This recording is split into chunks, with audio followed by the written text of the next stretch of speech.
That day, my client told me this. He's looking to upgrade from HDB to a private condo because most of his colleagues already done so. But when he starts planning for his own move, he feels very stressed with numbers that just don't add up and many obstacles ahead. If you're having the same scenario, don't worry, I get where you're coming from. Over the past years, I've talked to more than 100 HDB owners looking to upgrade, gathering their main concerns, fear, and barriers. From the discussion, I've summarized the top 5 concerns for anyone thinking about upgrading from a HDB to a private condo.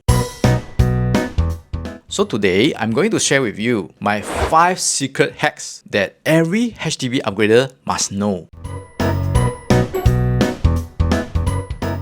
Okay, let's dive in to your biggest worry, timeline planning. From a HDB flat to a resale private condo. Messing up your timeline can cause stress not only for you, but also for your entire family. Many clients like to ask me this question.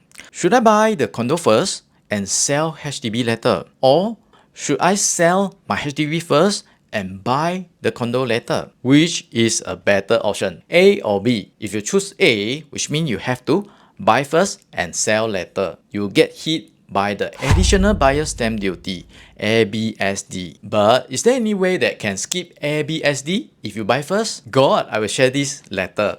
But first, for those who might be new to this upgrading journey, let's break down what you have to do step by step, especially if you are the first time looking to upgrade from a HDB flat to a private resale condo.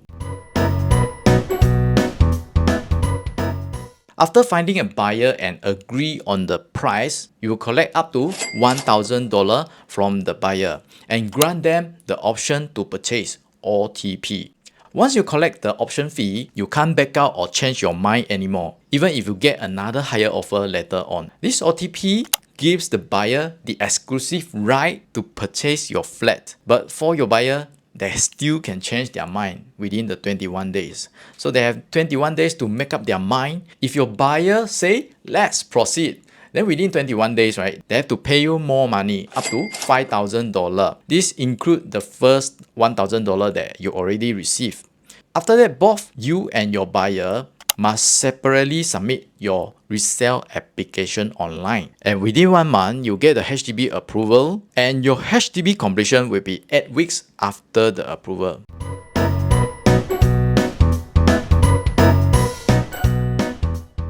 Okay, now let's talk about how buying the resale condo timeline works. First, if the seller accepts your offer, you will need to pay for the 1% of the purchase price as an option fee to receive the option to purchase, OTP. So this document gives you the exclusive right to buy the property within a specific period, usually is 14 days. With the OTP in hand, you can apply for your bank loan. Then you exercise the OTP before it expires. That is when you need to pay for the another 4% in cash. At this point, you also need to prepare for your buyer stamp duty. The completion date is usually set for about 8 to 12 weeks after the exercise date. This is when you need to pay for the remaining purchase price, typically through your bank loan and CPF funds, and you will get the condo key.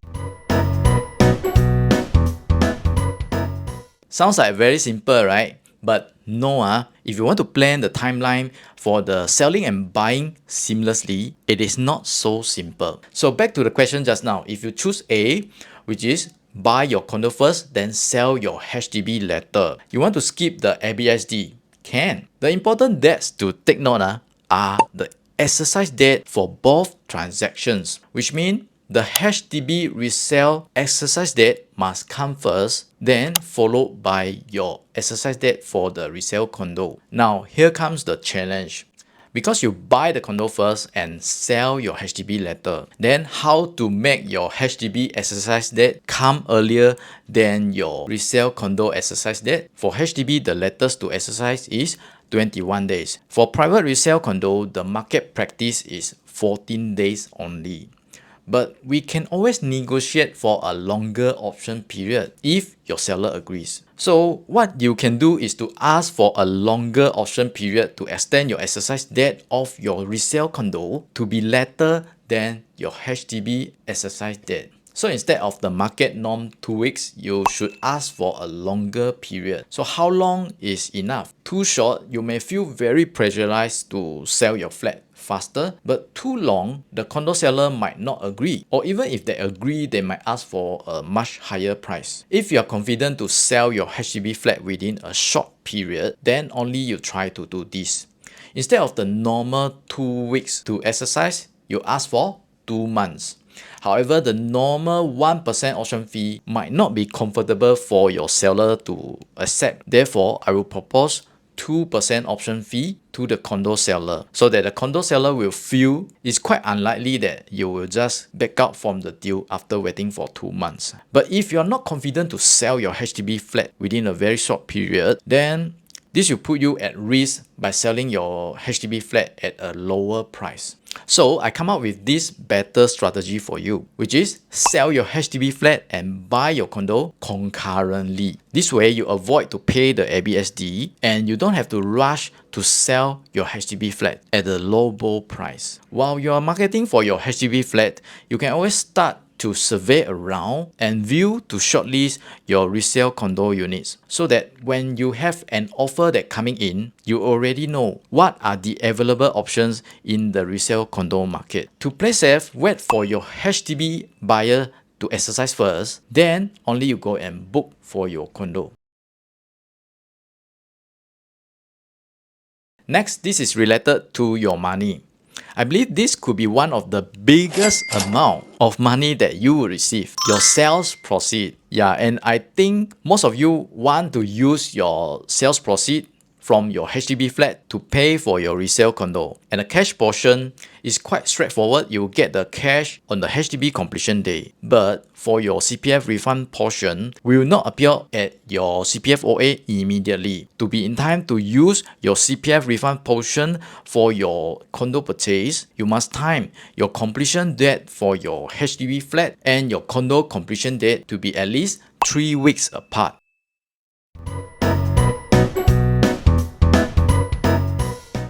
If you really got no choice and your interval is less than 3 weeks apart, then you must do this.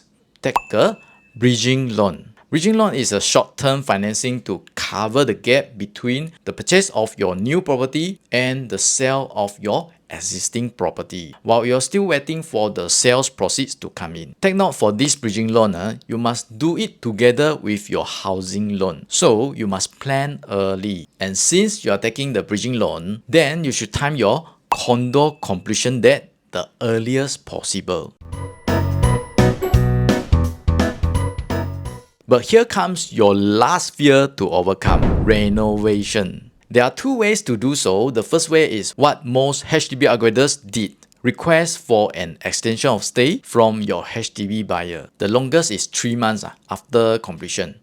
And this will be good if you want to do a heavy renovation. Before selling your flat, you can ask for an extension of stay from your buyer. And we must sign the 2 extra documents here. This is critical, or else your HDB buyers may backpedal. But what if your buyer don't allow you to have an extension of stay? Go and rent outside?